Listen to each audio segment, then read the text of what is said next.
Welcome back to another Joe Mullally sharing space.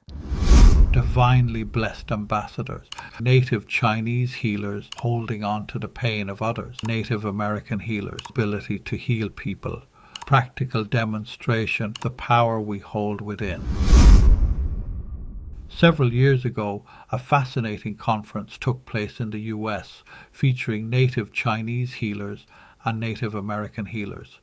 It offered a unique platform for these two cultures to share aspects of their healing traditions with members of the wider public.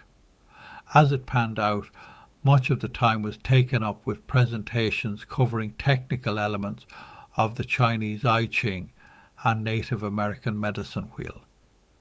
There was precious little practical demonstration at all. However, there was one very notable exception. On the second day of the event, a Native American medicine man took to the stage to give his presentation. At the outset, he remarked how impressed he was with all the technical insights and slideshows put forward up to that point. He himself had nothing more to add to this, technically speaking. However, he had been asked to speak at the event, so there was obviously something he needed to share. Perhaps the best thing I can do, he said, is to actually show you my own way of working. Having said this, he asked the audience if anybody would like a healing. A woman in the second row put up her hand. This lady, in her early 60s, was a freelance journalist, covering the event for an alternative health magazine. She had been suffering from arthritis for many years. This medicine man quietly walked down from the stage, made space for himself in the audience, and sat down directly beside her.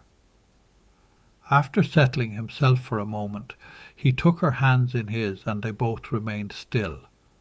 Presently he leaned over and whispered something softly into her ear. She slowly began to cry. Next, as this warm, strong healer sat quietly with her, holding her hands, she went through a series of emotional cycles. Each episode of visible grief was followed by a period of deep calm, over and over again. All the while he stayed present to her, mindfully holding her hands. Finally, after about 10 minutes, she came to a lasting peace within herself. Here he released her hands slowly and walked back up onto the stage. She was a changed woman. Her energy had completely lifted, and she was full of vitality throughout the rest of the conference. "This is the way I work," he explained.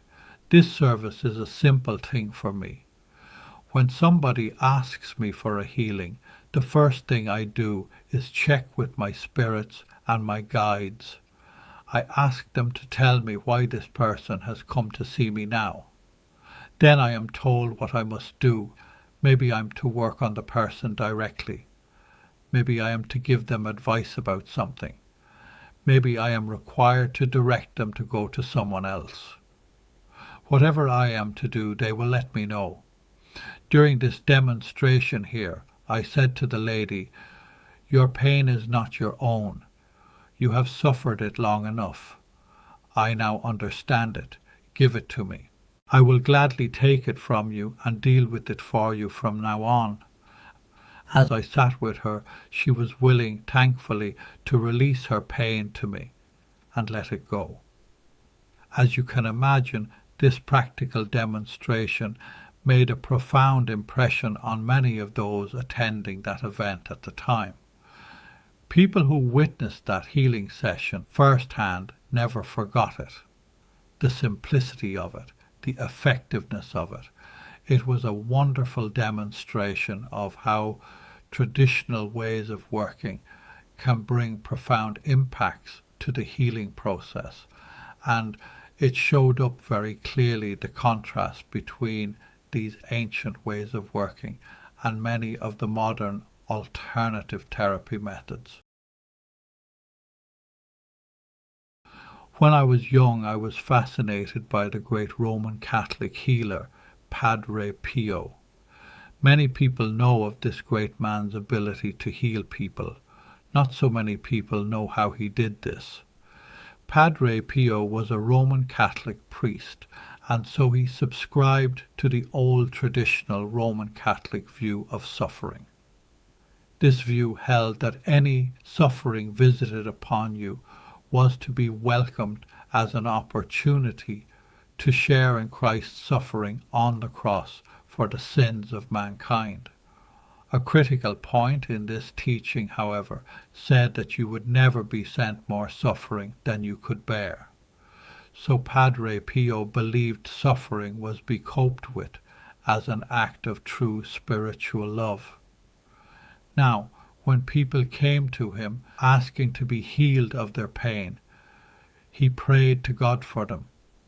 And in his prayer he asked God to consider how in these particular cases he had sent these people too much to cope with. However, since the Padre believed deeply that the suffering needed to be done, he asked God to lift it from the afflicted person and place it on him instead. In short, he offered to take on the burden of their pain and suffering for them. This is how his miracle cures were achieved, and this was his choice. It was part of his spiritual loving contract, his spiritual life purpose with the divine. You may well ask then, how do people continue to experience miraculous cures through devotion to him long after his death?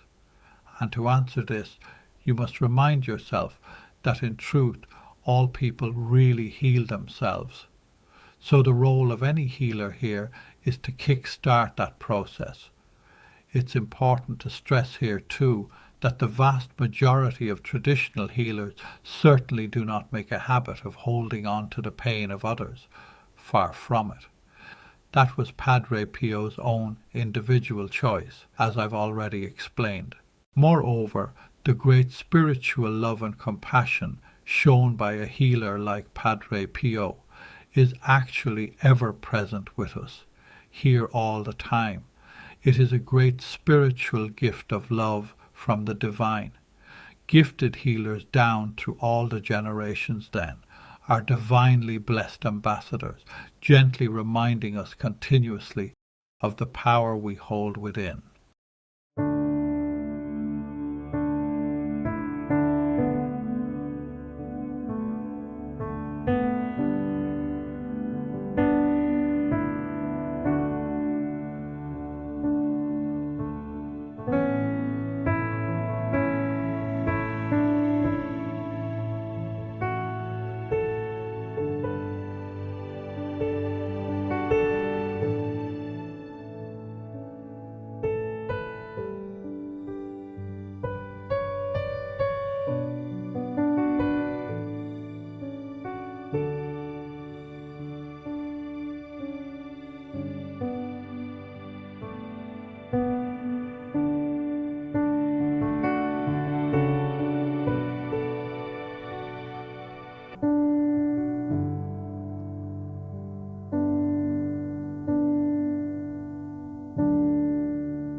We invite you to listen to the video again as often as you wish. Also, please feel free to share this program with anyone you feel may enjoy it too. Thanks so much for watching.